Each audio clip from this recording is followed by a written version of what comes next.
So sometimes it is very hard to work with this kind of people, right? Because they are very C&D, right? They are very direct. They just care about the result. If there is no result, we will not listen, right?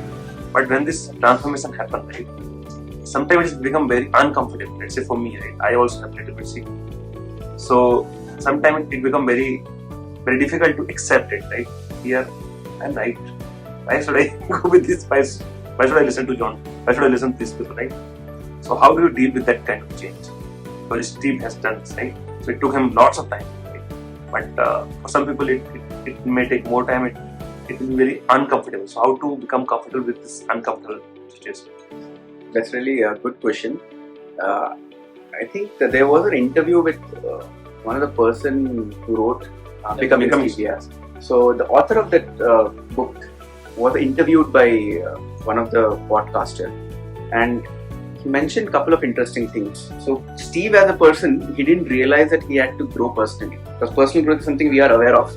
At an early age, we believe it is important by putting efforts to it. But in Steve's life, he never realized personal growth is important. It's a life failure and hit he received, and the reality distortion. So the reality when hit to Steve, that if he doesn't believe, if he doesn't accept the people and the creative people he are working with, if he doesn't let the experts do what they are expert at, and going micromanaging details everywhere and giving the inputs and torturing those people, not letting them do work, it will actually sunk his own ship. It happened with Apple. That was first learning for him. He didn't realize, in fact, when he left Apple, went to Next. Even Next, he was very adamant around micromanaging everything, starting from the manufacturing of your little black cube of the computer, as well as managing the team who are writing the code, software, hardware, you call anything. He wanted to be everywhere and give all the micromanagement details. And he never let the experts do whatever they can do the best. So the learning in the Pixar with Ed Catmull, that was a game changer. If you ask me how Vijay is for me, I think Steve had Ed Catmull, where Steve brought Pixar the company, and Ed Catmull actually believed in Steve's vision for sure. He believed his potential, and he also believed Ed Catmull also knew that one of the Steve's biggest weakness was lack of empathy, which Steve didn't even realize, and obviously can't tell him directly as well.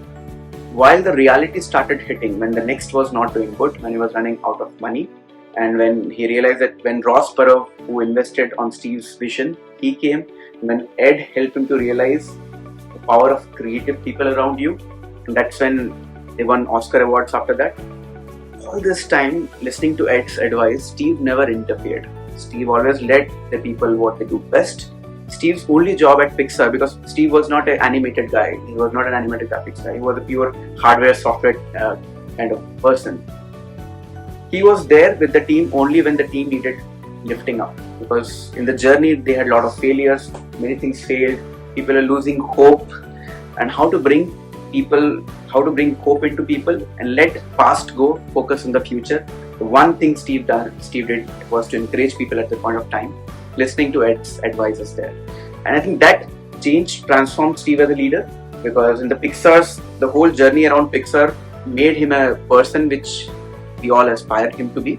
And that was a game changer, which I'll also share maybe in the next talk of the next one.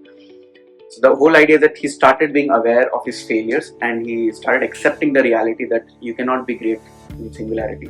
You have to let the other people who are great at some point, let them do what they're good at. And fortunately, he attracted those people. Ed Catmull was one of the person who coached Steve without he realized that he was being coached. And all those things in small points, like